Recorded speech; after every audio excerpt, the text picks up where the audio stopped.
the Honourable Dr Brian Walker. Thank you, Acting President. Now, it may come as a surprise to the members to know that I'm going to oppose this bill, well, as strongly as I can. But before I go into details, let me also say this. If this bill had been presented purely as the Emergency Management Amendment Bill, that's without the infectious disease component, I would have been a supporter. I could have suggested improvements, but I would have been a supporter. The legislation is actually excellent for the purposes in that case of managing an emergency. Now, when it comes to emergencies, I've lived through a few. The Malayan emergency, that was another name for a war. Spread by insurgents, terrorists. They managed to kill my father's manager before they tried to kill my father. His side was ripped open by a shotgun as he dived to the side to avoid being ripped in two. And I've got very vivid memories of him being brought back by the Gurkha troops. Blood-stained bed, a very ill-looking father, and a very worried-looking mother. So we were all targets, actually. Military, civilian, men, women, children. That was my early life. I also experienced the Iranian Revolution. I was married at that time to a lady from Iran, and my relatives were at risk of mob murder. Indeed, my parents-in-law were killed. I rescued one sister-in-law who escaped as a 16-year-old, and I persuaded the UK authorities to, in a consulate in Germany, I suggested that it might be better to let her continue her escape into England. It wasn't easy trying to persuade bureaucrats to allow a 16-year-old unsupported young woman asylum in a safe country. I also trained for emergencies as a reserve soldier. I learned how to deal with terrorist strikes in Northern Ireland, events which may strike a chord with other members in this chamber. It's amusing now, but at the time, I vividly recall, there was a time when a car backfired and our whole platoon suddenly took up positions in the shopfront doorways, holding our imaginary SLR 7.62s at the ready. That was our training. None of that matters, however, as I oppose this bill, because it's plainly wrong. And I note that there seems to be some understanding on the part of government that the proposed bill is unacceptable to public opinion. There's a sensitivity which is there, no doubt caused by the multitude of emails you have all received, as have I. So I do hope, I had entertained hopes that this bill would be referred to the Standing Committee on Legislation, sadly dashed. It will, however, come as no surprise that I often find myself talking to people about the Portuguese model of drug treatment. Why am I going into that just now? Members will be well aware of it, I'm sure, but it's where the state decides to treat all illicit drug use and addiction as medical rather than criminal matters, and the resources are distributed accordingly. Now, from what I can tell, it hasn't saved any money for Portugal. That was never its intention. Instead, far more money was spent on the medical treatment than had been wasted in terms of police and court time. And it's a model that has a good deal to be said for it, but what does that have to do with emergency powers? Well, one offshoot of that conversation I regularly find myself having about Portugal and its approach to drugs is the question of how the police have adopted to that shift. You see, by all accounts, they have adapted well, because they have come to be seen and to see themselves more and more as servants of the people, sworn officers whose first duty is to help those in need. And that fits particularly well with the European model of policing, where in many countries, and I'm thinking of Italy and France in particular, but I'm sure there are plenty of other perfectly good examples, they don't have a single unified police force, but rather a civil guard with guardianship role, and there's specialist units that sit off to one side of that. I'm thinking also of Iceland managing with domestic violence and such like. But sadly, that's not the model we have inherited from Mother England, where the preference has always been, still is, for a unified crime-beating force rather than a citizenship-aiding force. And of course, here in Australia, having passed through our various convict phases, where there was almost a presumption, until very recently, in fact even today, that everyone was up to no good, had to be kept in check, and you had to have a strong police presence. Now, I saw that presence recently firsthand in New South Wales. I attended, as many here know, the annual Nimbin rally. Now, to call the policing there heavy-handed was perhaps an understatement. And I can speak more about that at some length, but there's ludicrous attempts to pass off the universal roadside drug tests as somehow being random. We had police officers in riot gear walking down streets of perfectly peaceful people, imposing their will and actually being quite, I would say, offensive to a naturally very quiet and very happy population. And that was around about Nimbin as well. I was having coffee with a couple on my last day there. They were in their 70s, and they were bemoaning the fact that there was this ring of police round about. And if you tested even slightly for positive THC without being impaired, you then had to walk 8 kilometres maybe back to your home as a mid-70s person with your shopping in hand. And they were weary of that. They would pick up their groceries with some trepidation. Okay. And what they said to us, they were quite disgusted, they said, by the mob tactics employed by the New South Wales Police Force with their effective ring of steel around Nimbin. Now, I mention this because I would like to think it wouldn't happen in WA, but I'm not so sure it wouldn't. I'm not so sure I'll be proven wrong. Now, the attitude of the government of the day will all too often seep into the attitude of its police service. And in my experience, there's little doubt that the attitude of the government at present, of this Premier at the very least, is one of, well, it's arrogant. It's mirroring the attitude of sworn officers working under the auspices of the Crown. We have a problem with them. It's a problem which will be exacerbated tenfold if we hand those sworn officers the keys to our pandemic legislation. This frightens me. And here I come back to Portugal because there's a particular type of police officer. It's a servant of the public peace, the first port of call to a stranded citizen. And in that police officer, I might be happy to entrust that level of power. But I'm just not convinced that we have that service here in WA or indeed anywhere else in Australia. And I think everyone here would agree with that. I'd like to see it develop. It'd be far better for us if it was developed. But if we ever see it, maybe not in my lifetime, but until then, I simply cannot be a party to laying the foundations for a potential police rule, the salami slice move towards getting police rule in the event of an emergency. Now, I'll speak later about how I do see the police and armed forces working in an emergency, but enough for that just now. So, in fact, what I really wanted to say is that I'm flabbergasted. I mean no offence to my colleagues here on the opposition side, but I would very much more have expected such legislation to come from this side rather than from your side. It flabbergasts me. Why? It seems so unnatural. And I would have opposed it coming from this side as vehemently as I do from your side. I find it astounding. So, instead of taking a leaf, however, from other jurisdictions, I'm thinking of Victoria in particular, bringing forward pandemic legislation, more on that later, the McGowan government, these are the very people who have told us throughout COVID to follow the science.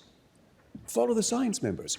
And we're now proposing to abandon science altogether, to denigrate the medical professionals who have led us so ably over the last years, and instead hand power in any future pandemic emergency to the police. Now, I digress here.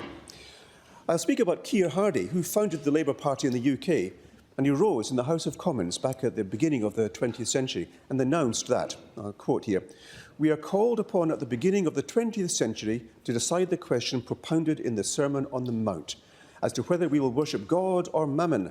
The present day is a Mammon-worshipping age. Socialism proposes to dethrone the brute god Mammon and to lift humanity into its place."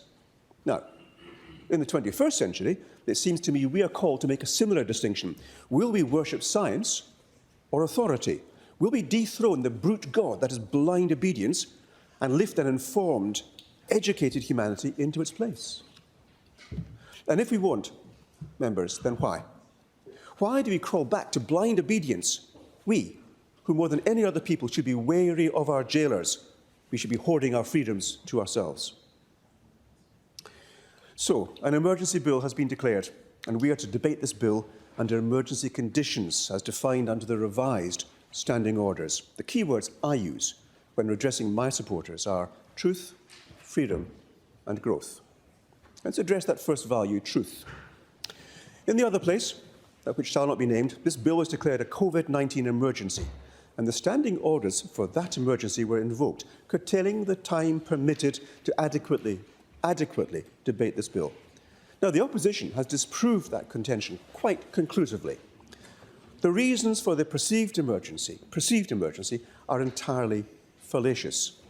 This declaration is, by the words of the minister who declared it, not correct. The minister eloquently described how well things were going and failed to give even one measure of an emergency that justified this bill being rushed through. Not one word of that. There is no doubt. Now, the grounds for driving this through without adequate debate are then but a, and here I'm going to quote Blackadder, but a pimple on the face of veracity. It's devoid even of a tangential relationship to truth. There can be no doubt about this, and I won't labour the point any further, except to state that this abuse of standing orders is now a repeated pattern and reinforces the expressed view we had at that initial debate back in May of last year, that you would do precisely what you have done in abusing the otherwise sensible approach to managing emergency legislation. And I had expected better. Continuing the topic of truth, let us consider the situation in front of us now, with COVID-19 presented as a pandemic emergency. Urgent measures were sought and granted, and now that the urgency has abated, we seek to pivot to manage COVID and live with the virus. You had two choices. Two choices. Simply, one, cancel the state of emergency. Go back to where it was with the Emergency Management Act and the Public Health Act, 2016. Or you could build on the experience, second, and create legislation to deal with future pandemics. With this bill, you have done neither. Now, I'll speak some truth to this. What you have done is to create a specific reference to COVID-19. You've placed it in the array of measures needed to manage an emergency and given power to manage a COVID-19 pandemic to the police. Yes. The current police commissioner, he is a competent, personable and effective police officer. I like him greatly. But the fact is that the power is being transferred to the police. Now, in the briefing you kindly provided, it was repeatedly said that a pandemic situation would be treated as any other emergency. You point out that there's a need for disciplined forces to be used to enforce the required strategies to manage the infection, road closures, travel restrictions, mask enforcement and so on. And in part, you are correct. In part, you are correct. Now, I've explained my own personal experience with emergencies. By emergencies, I mean things that include cyclone, tsunami, earthquake, civil disobedience, and the like. I wonder how many of you have lived through serious infectious disease situations. In fact, I wonder if the Chief Health Officer has lived through similar situations as I have.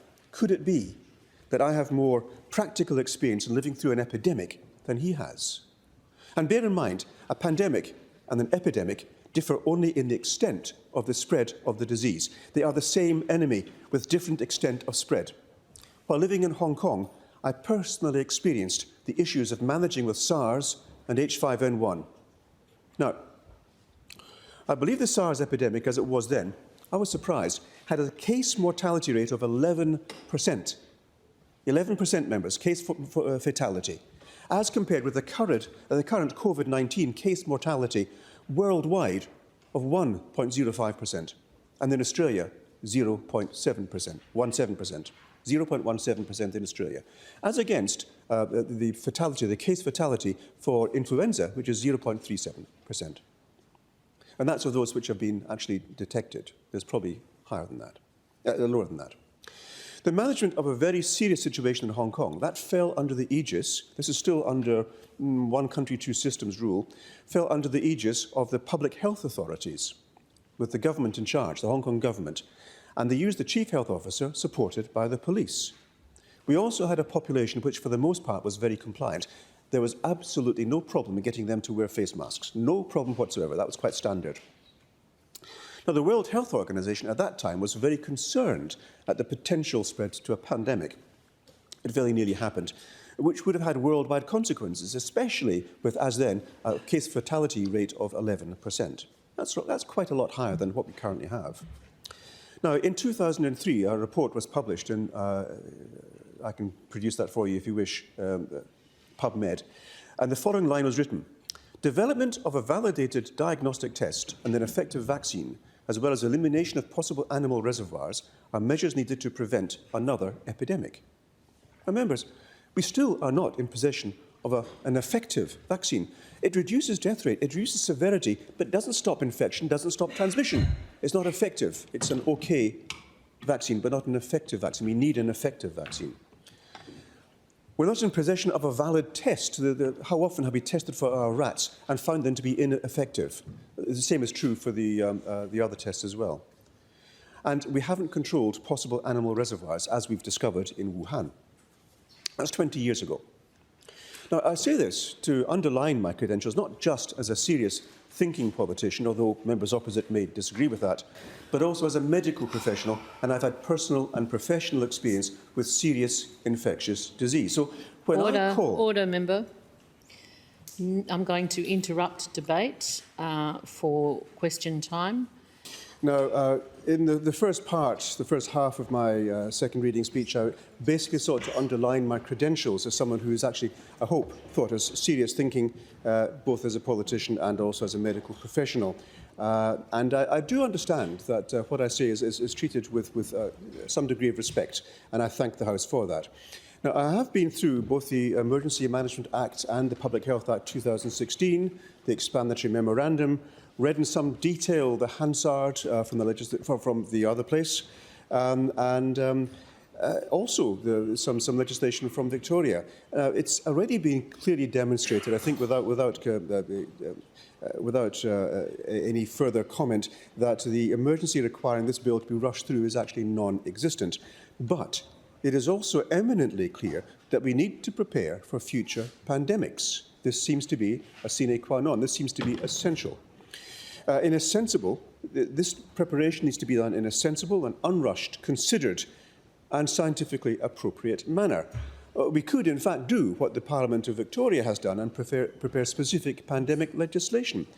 Now, I had a look at that legislation. It's good. I think it could be improved on, but it's still better than what we have. When questioned on this specific point in the other place, I believe the comments from government members merely sought to denigrate the efforts of the Victorian government or point out the difficult and painful long lockdowns which contributed to quite severe social unrest.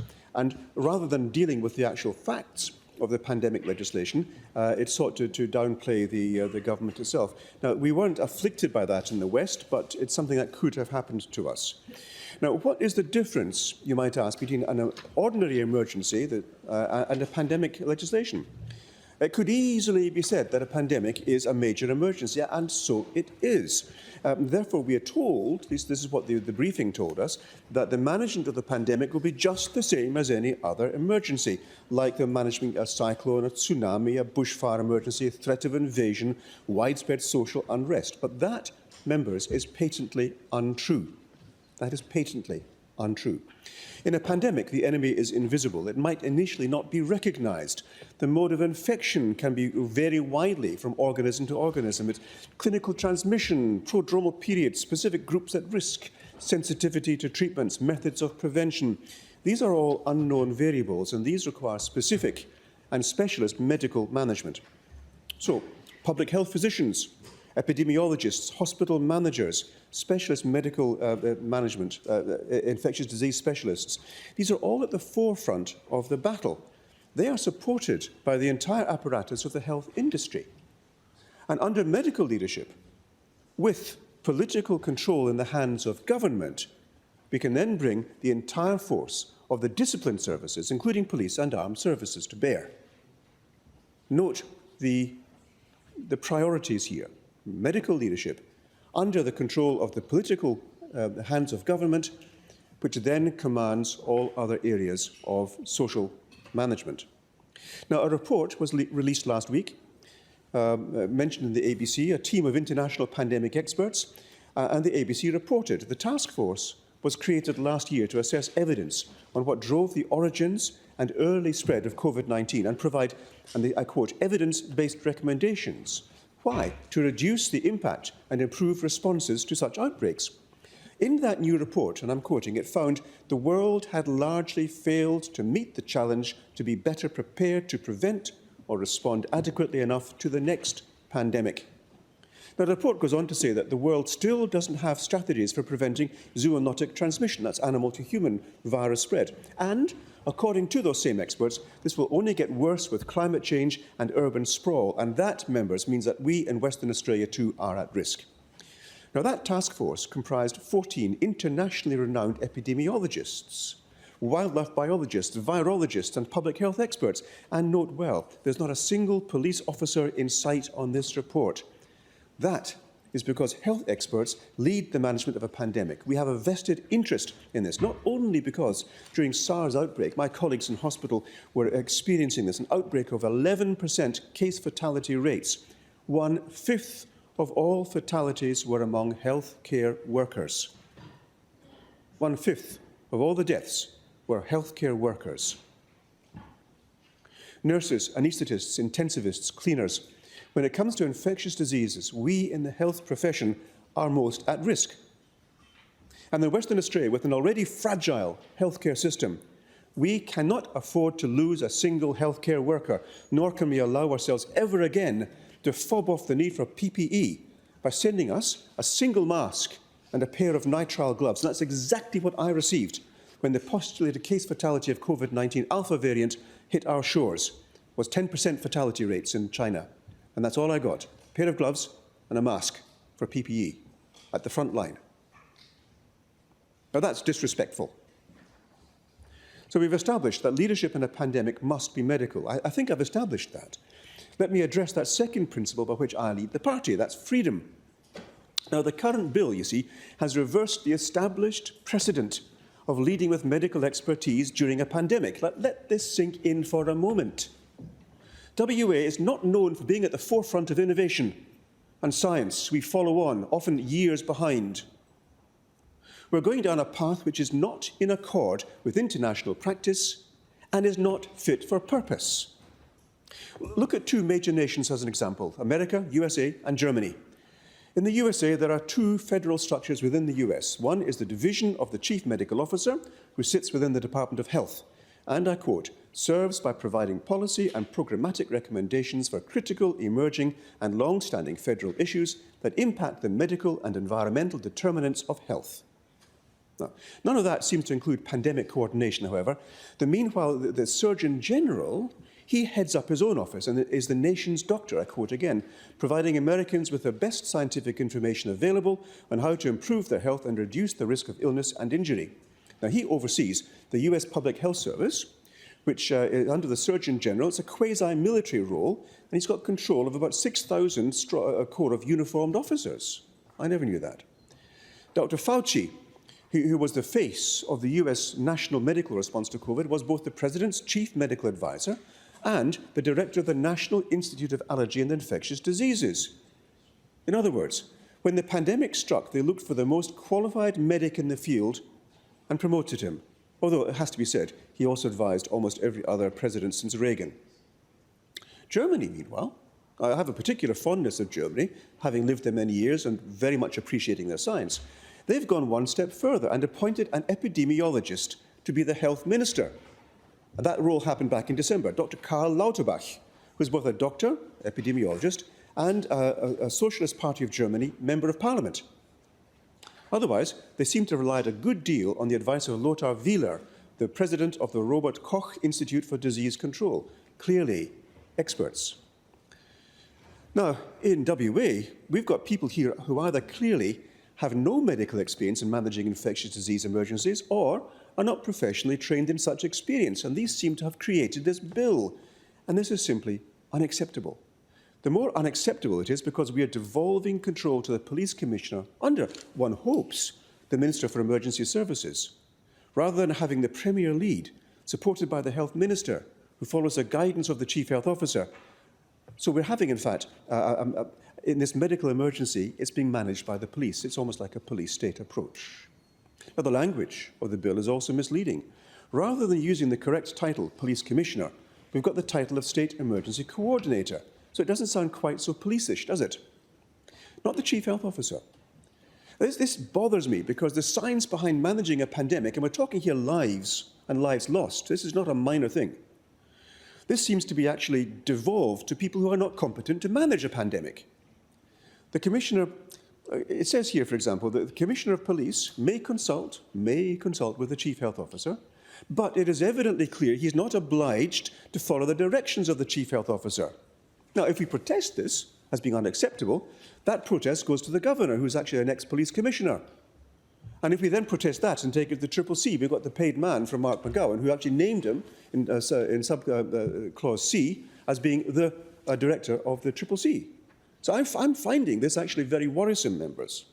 But that's a topic maybe for another debate. Now, we've got two acts which are modified by this amendment. The Public Health Act 2016 is one of the major amendments. And you'll be appalled to discover that in clause 185, it is legislated for that an authorised officer, and by that I mean a police officer, may detain an individual at the command of the Commissioner of Police and force that person to be stripped and injected with a substance without the approval, without the agreement, without the informed consent of that individual. Now, that substance may well be a vaccine. Now, if you think this will never ever happen in WA, I have to ask you, why is it on the statute book? Why have we written into law something which we'll never ever use? It's there. We can use it. And if we can use it, sometime it will be used. And I find that particular precedent unacceptable. And because you see, unacceptable, if you refuse to do that which saves your life, bear the consequences. You're an adult, make your choices. I'm not going to, as a policeman, stop me and force me to have something I don't want, even if it's in my own best interests. I'm a free man in a free country. This should not happen. And since when has it been the case, even in an emergency, that the Commissioner of Police, even with the permission of the Chief Health Officer, is given legislative power to demand a vaccine be administered to anyone without that person's informed consent? And yet here we are, in black and white, on the statute books, and about to be put into law, without the consent of the people who've been writing to me in their droves, and certainly without the consent of anyone on the opposition or on the crossbench. So I can't even begin to express my anger about this. You're riding roughshod over the rights of free people. Riding roughshod over the rights of free people. And why would a police officer be given immunity for taking your car, for breaking into your house, for having the ability to commandeer your property? And why would a pandemic situation require your car to be taken by the police? I could imagine if there's a need to enter your property, there's a stench coming from it during a pandemic, and dead people are lying there for days or weeks. I can understand why you'd need someone to break into your house. But taking your car? No, members. In a pandemic, we must be led by medical advice. Now, the last time I decided not to save a life was at the scene of a motor vehicle accident.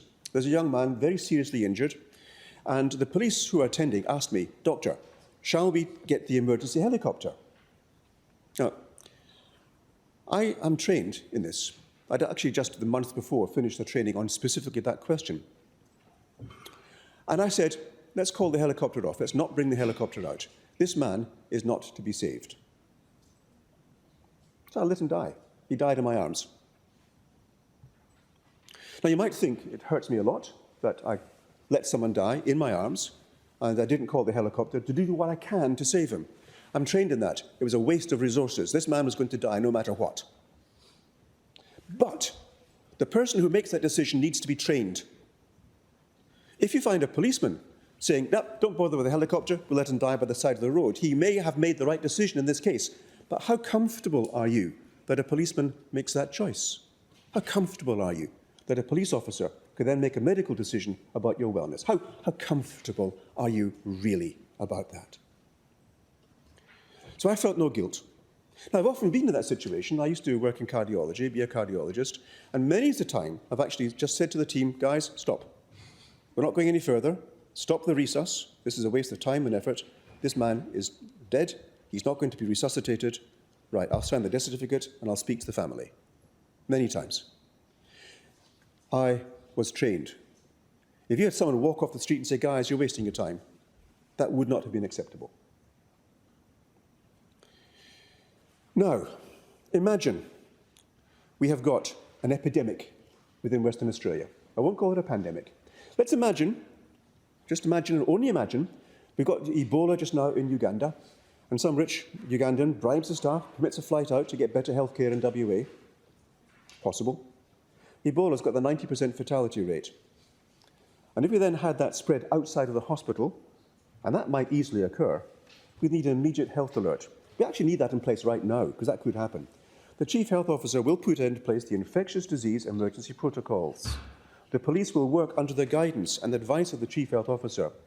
The army will be called in to assist because, and believe me, if this happens, there will be panic in the streets. There will be utter chaos. With a 90% death rate in the pandemic, there will be utter chaos.